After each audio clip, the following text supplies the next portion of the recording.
Okay, this is from my book, Prevent and Reverse Disease, Obesity by me, Pete Rogers. We're like on page 7. The less fat you eat, the skinnier you will be. So the fewer the percentage of calories from fat, the skinnier you'll be. Here's some quotes by Dr. John McDougall, the greatest doctor who ever lived. He said, the fat you eat is the fat you wear. Excess fat is the biggest toxin in the Western diet.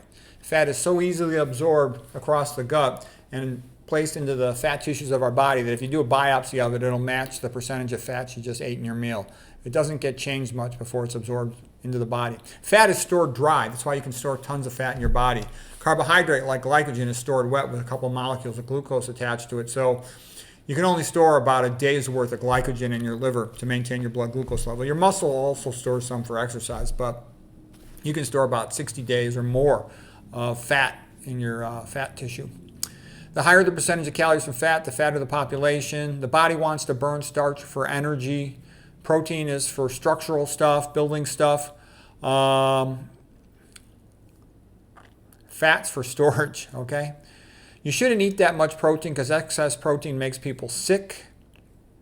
High protein diets are associated with constipation, hyperlipidemia. They raise blood cholesterol.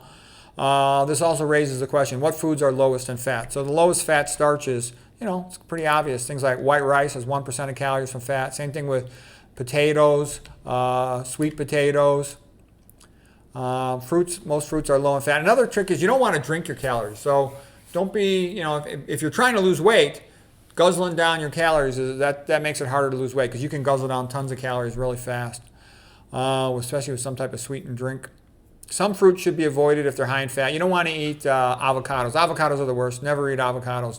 Especially now they spray that APL stuff on them. It's got really toxic potential contaminants in it. Plus it tends to, be a fungicide. I don't know specifically what enzyme it inhibits, but fungicides commonly inhibit complex 2 of intermitochondrial membrane, succinate dehydrogenase, and that's really bad. That activates hypoxia pathways, sort of like similar to cancer. I would never eat that stuff. Should never eat processed food. When I say processed food, ultra processed food, anything with more than one ingredient in it. Olives are too fat. Olive oil is a poison. Don't eat it. Coconuts are too fat. Nuts and seeds, too much fat. Jackfruit, passion fruit, kumquats. Oh, okay, this is a little bit of a joke here. So it says avoid jackfruit, passion fruit, kumquats, and horny melon. And it says if you are a man, once you lose the weight, you will become more attractive to women, and you will finally get to play with some real melons. Okay, so there's a lot of jokes in here, silly jokes. I wrote this book real fast, and I was in a good mood, so I just made all these stream of consciousness jokes. Well, you can paint me yellow and call me a taxi, but that doesn't change the fact that nuts are classified as fruits. No nuts, no seeds, no avocados. You must obey this or you'll end up just another shipwrecked chump. You're going to see a lot of people when you get them to tell the truth about their weight loss, they couldn't lose their weight.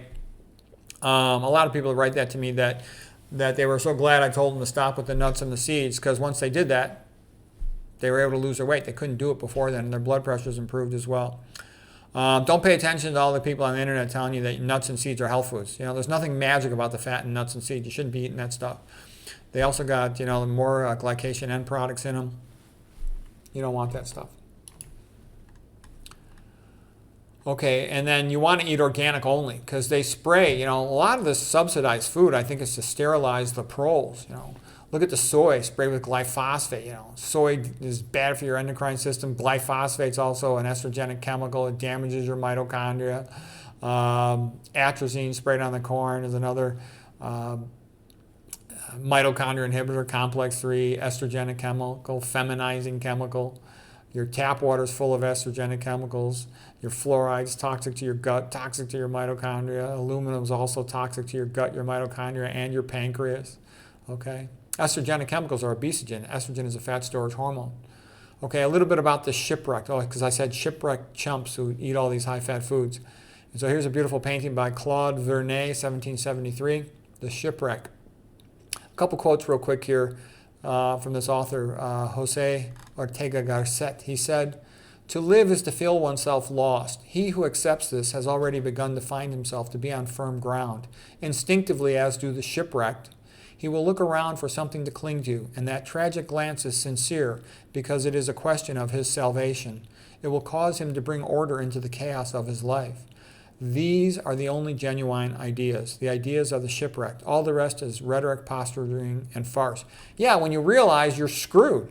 If you don't go low fat, vegan, or something close to it, you're pretty much screwed. Okay? The drugs don't work. You're not going to cure these dietary diseases with a drug. The surgeries don't work. You know? You know, what are you going to do? Cut your stomach apart? You think that's going to optimize your health? You think all these pills are going to poison your way to health? No. You know, you eat the diet that humans are designed to eat, a low-fat, plant-based diet.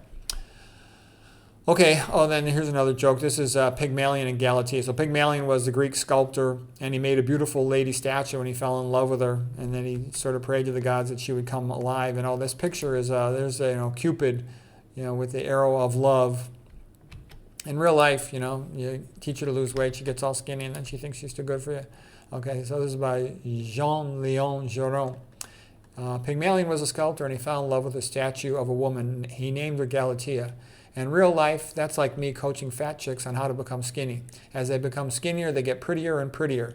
In the beginning, they loved me and clung to every word from my mouth. However, as they became more beautiful, they also became more stuck up. And then they thought they were too good for me. I made all these stupid jokes.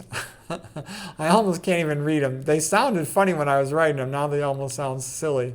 I feel silly reading them. But anyways, the book is full of all these jokes. It was kind of like a stream of consciousness.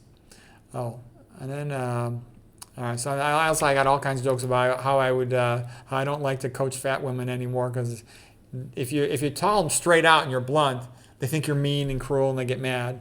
But if you try to be nice to them and kind of gentle, then they think you're flirting with them. So either way, it's not worth talking to them. Anyways, it's all here in this book. That'll be the end of part 2. Hope you find it helpful.